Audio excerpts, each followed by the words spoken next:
What is up, everyone? Welcome to the Football Chatbox. My name is Ryan, and in this video, we're going to be looking at the three promoted teams to the Premier League this season: Leeds, Burnley, and Sunderland.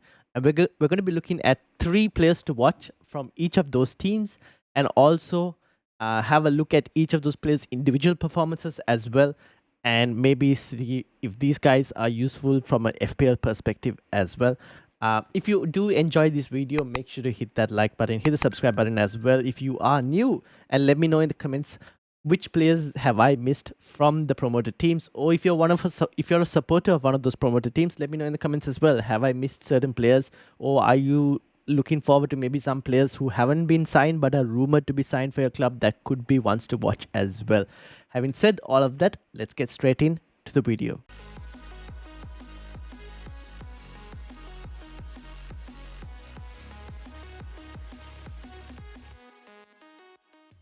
All right, let's start off with Leeds. Now, Leeds won the championship last season on goal difference.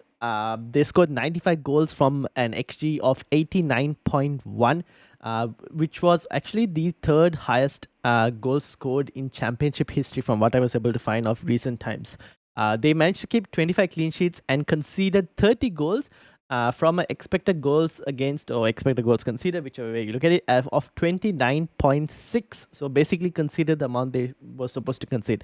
They mainly play a 4-2-3-1 formation, which is what you kind of see on screen here from one of the games that I've taken from SofaScore. And the three players to watch that I've marked are Joel Pierre, Jaden Bogle, and Daniel James from Manchester United, who used to be Man United and now he's at Leeds. Obviously, on this picture as well, you see Manor Solomon, and Junior Firpo, who've obviously got assist and Manor Solomon goal as well over there with the man of the match performance in this picture that you see. But both of them have left the club. Solomon was on loan from Spurs, means he will most likely get a chance now under new manager Thomas Frank at Spurs to kind of see whether he will do it at Spurs. So he's not going to be at Leeds. And Junior Firpo has gone to La Liga as well. So he's contracted, so he left the club as well. So which means that Leeds' left-hand side is going to be pretty new for the start of the season. So which is why we haven't included those players in this players to watch. So we'll see if they sign someone during the transfer market, if they sign someone exciting that we should kind of keep an eye out for. But for now, they're forward. Impure Jaden Bogle as the right back, and Dan James as the right winger are the players we're going to have a look at. So let's start off with the forward. Joel Pierre. Hope I pronounced that correctly. So he scored 19 goals, which was the leading goal scorer of the championship. He with an XG of 17.1, not too bad actually. And assist, he managed to get about 7 assists with an expected assist of 3.32. He had a goal conversion rate of 19%, which is actually pretty good. If you're like anywhere close to 20%, you're generally a very good striker, I would say, because elite strikers you would say upwards of 25% maybe, but 90% is actually pretty good in terms of a conversion rate. And you can see obviously the shot map as well, the season shot map. I got that picture from Hotmob, and as you can see, most of his goals are inside the box. You can see the places where he's taking his shots from as well. His scoring frequency was 163 minutes per goal, basically. Not the best, but I mean, if you're expecting a goal per game, this is not the striker. And also added to that, obviously, we're not going to be expecting a goal per game from a promoted team anyways. So this is not too bad. It's a goal every other game. So that's actually pretty decent, actually, I would say. And as you can see from his season heat map, he's actually involved in a lot of the pitch as well. In terms of penalties, he actually had only one penalty, so which is the rest of the goals were all non-penalty goals. The 18, only one penalty that was taken.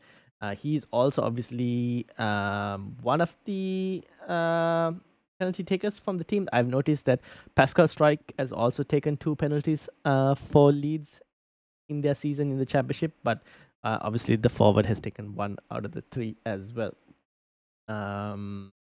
Actually, Pascal Strike took 3 penalties. He actually converted 2 from the looks of it, and managed to miss 1 from the looks of it. That's from FP Ref. So Let me know what you think. From an FPL perspective, I think he might potentially come in at about 5 million, is what I'm expecting. 5 million. I don't think 5.5 will be something that he'll be priced at, but 5 million, if he comes at a 5 million price tag, I don't mind it. If it does go to 5.5 million, still not too bad for a budget striker. And I do expect out of the three promoted teams, Leeds to be the ones who will score the most amount of goals. So he definitely is one to watch for me, at least. If you're building a draft and you want a budget striker, he's up there as well to consider.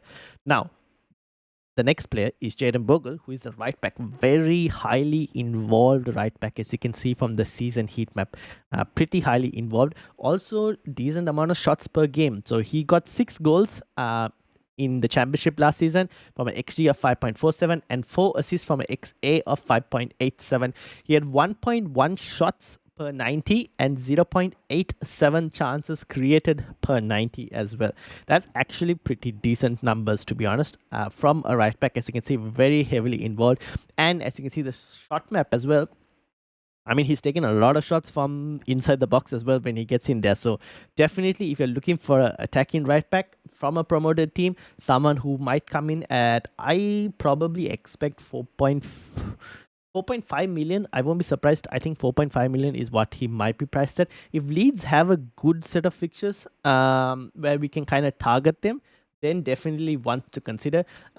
From Leeds, their opening fixtures at the moment for the upcoming Premier League season, they've got Everton at home, Arsenal away, Newcastle at home, Fulham away, Wolves away, and then they've got Bournemouth at home, Spurs at home, and then Burnley. So the opening run for Leeds from a defensive perspective doesn't look that great. Everton, maybe you could potentially see, if they get lucky, could keep a clean sheet. You never know, because it's Leeds at home compared to Everton playing against Everton at Everton's new stadium. But then the second game is Arsenal straight away, and then you don't really want to be starting Jaden Bogle, to be honest. And then follow that by Newcastle away as well. Not the best or not the easiest of opening fixtures, but it does get a bit decent after they play Spurs. So they've got after Newcastle, they've got Fulham. Like I said, Wolves is not too bad to play against. Bournemouth might be a bit of a tricky one. Then they play Spurs, so you might want to play for Wolves. Then after Spurs, they've got Burnley, West Ham, and then Brighton. So there are a couple opening decent fixtures. Like you got in the first 10 fixtures, you've got Wolves, Burnley, and probably West Ham that you might want to play a Leeds defender against potentially. At best, maybe Burnley and Wolves. From if you're looking for clean sheets, ideally. But most of the championship aren't going to. The promoted teams are probably not going to keep you too many clean sheets, I would say. So this is Jaden Bogle from Leeds. Next up is Daniel James. 12 goals and 9 assists. Obviously XG of 10.3 for the goals and 9 assists from an XA of 8.7. His scoring frequency was at 218 minutes for a goal and 1.51 chances created. As you can see, he's mostly only involved in the right wing. The other thing I should mention with Daniel James as well is he does have a bit of competition from a player called, if I pronounce this correctly, Wilfred Nyonto. So he does have a bit of competition with Dan James, but Dan James obviously played most of the games, so you would expect him to be the starting right winger for Leeds. So that I shouldn't have to worry too much. But obviously Wilfred Nyonto also scored 9 goals and assisted 6. Had 6 assists from 26 starts. So Dan James 30 starts from 36 appearances. Wilfred Nyonto 43 appearances in total, but only 26 starts, so mostly coming off the bench. So those two would potentially rotate, so you might have to be a bit more careful with that. But I've put Dan James here as the third option. Now, moving from Leeds, let me know, obviously, if I missed anyone from Leeds, let me know. Let's move on to Burnley. Now, Burnley, 69 goals in the championship last season. They, from an XG of 57.5, they kept 30 clean sheets, which was more than Leeds. But here's the kicker. Now, they conceded 16 goals only, which is I don't know if that's a record for the championship. Someone might have to check and let me know. But that's pretty good.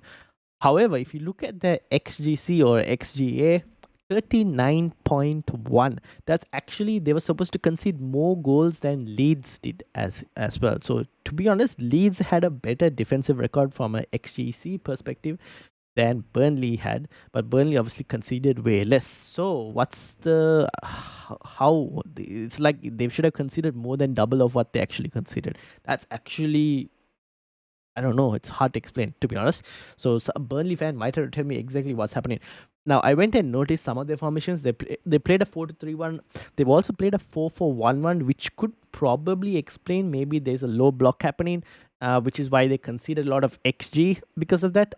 That would probably explain the higher XGA value because they're conceding a lot of shots because of playing like a 4-4-1-1. They've also played at a few situations. They played a 4-3-3, and they've also played like a back three formation as well, like a 3-4-2-1.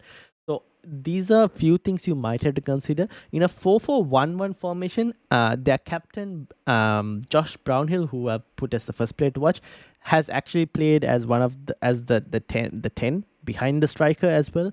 So that does bring him as an appealing prospect if he does sign his contract, which we will get to. But yeah, they played quite a few formations. 4-2-3-1 and 4-4-1-1 were the more often ones that I saw when I was flicking through SofaScore in terms of all their matches. But yeah, so the three players I put to watch are Josh Brownhill, Jaden Anthony, who is a left winger / right winger as well at times. And then we've got Connor Roberts, who is the right back. I've decided to put like one defender in each of these promoted teams because you would still want a defender potentially if you were ever looking at getting a cheap defender. And obviously, since they conceded 16 goals only and kept 30 clean sheets, probably should add a defender from Burnley if they happen to do well in the Premier League as well in keeping a couple unexpected clean sheets. Now, Josh Brownhill. At the time of recording, Josh Brownhill, his contract expires at the end of this month. He hasn't signed a new contract yet with Burnley, so this is something you might want to monitor and see. But he had 18 goals from an XG of 9.9. He also took 3 penalties, so he's the main penalty taker for the team. I also think he got a few, if I'm not mistaken, there were a few free kicks as well, set pieces taken, which led to goals. So he obviously is their main set piece taker, captain fantastic. As you can see from the season heat map, he's involved everywhere. 6 assists from an XA of 4.9, 1.71 shots per 90, and 1.27 chances created per 90. As you can see from his shot map as well for the season, quite kind of involved everywhere of the pitch, like not only just inside the box but outside the box as well. He tends to take quite a few shots as well. Obviously some of those are also set pieces, I should mention, but yeah, definitely quite involved. And their penalty taker in terms of price, for a midfielder, if he does sign his contract, I probably would be expecting somewhere around 5.5 maybe for a promoted player. I think 5.5 is not too bad for a midfielder. Captain as well. Tens, set pieces, scored quite a lot of goals. I think 5.5 is pretty decent, to be honest. So that's what I'm expecting. You let me know in the comments what you are expecting. Let's move on to Jaden Anthony. Now, he can play left wing or right wing. As you can see from the season heat map, he's played both positions. Scored 8 goals, had 7 assists. 8 goals obviously from 9.38 XG and 7 assists from 8.13 XA. He had 2.38 shots per 90 and 1.99 chances created per 90 as well. And as you can see from his shot map, he got a lot of shots from inside the box, both from the left wing spot and the right wing spot. More goals coming from the left wing spot than the right wing spot. And his last couple of games were also like mostly deployed on that left wing spot as well. Apart from that, I should also add that, let me get this stats. There was another player that I thought that should be mentioned, apart from obviously Jaden Anthony, was Zian Fleming, who is also another forward player for Burnley. But I did not add him because he had only 28 starts from 35 appearances, which means he was mostly either coming off the bench as another striker option. Obviously, if Josh Brownhill gets subbed off, this I can't confirm because I didn't go in depth instead. But he's obviously had more goals than Jaden Anthony. He had actually had 12 goals and 4 assists compared to Jaden Anthony. But Jaden Anthony actually played more games. 43 matches played, 42 starts. So you kind of want a player. If you're picking a player, him as well, probably maybe a bit under. He might come at 5 million compared to maybe Josh Brownhill at 5.5, or even, yeah, probably 5 million, I would say. You probably want someone who's starting often rather than not starting or coming off the bench compared like a Zian Fleming. So that's kind of why I've added Jaden Anthony instead. But Zian Fleming, if you wanted to watch as well, want to watch 12 goals, 4 assists. Now, obviously, we need to add a defender because they kept a lot of clean sheets. Connor Roberts is the more attacking right back out of their defenders. He got 2 goals and 3 assists, 0.64 shots, and 0.69 chances created per 90. As you can see, the season heat map quite involved, slightly outside the box, to be honest. In terms of shots, not too bad actually. Takes a variety of shots, 26 shots obviously from half of them maybe from outside the box, half of them inside the box. So if you're looking for an attacking Burnley defender, he's probably your guy. At best, a max price of 4.5 million, maybe 4 million, even probably 4.5. I think the other defenders might come in at 4. Him potentially maybe 4.5 if he's going to be a more attacking one. So that's my list for Burnley. Have I missed anyone? Let me know in the comments. Obviously, I did mention Zian Fleming as well. All right, Sunderland. Now, Sunderland, 58 goals from 58.1 XG, 17 clean sheets, 44 goals conceded from 49 XGA, so they consider less than what they should have considered. They also play quite a few different formations. 4-4-2 and 4-2-3-1 are the main ones that I've noticed. Obviously, from this 4-4-2 formation that you see, Joe Bellingham has left and gone to Borussia Dortmund, so that position is now vacant. But the players to watch that I have added are Wilson Isidore, the striker up front. Try Hume, attacking right back, and the other one is Eliezer Mayenda, who is another striker option here in this 4-4-2, but he hasn't started as much games compared to his fellow forward in Wilson Isidore. So, but we'll get to that when we get to him. So let's start with Wilson. He's got 12 goals and 2 assists from an XG of 15.23 and an XA of 2.19. Goal conversion of 13%. So definitely less than Joel Pio from Leeds, who was at 19%. Scoring frequency is also less, 260 minutes per goal. But as you can see, takes a lot of shots. Inside the box. Which is probably why the conversion rate is actually low compared to compared to that shot map that you're looking at, but does definitely take a lot of shots.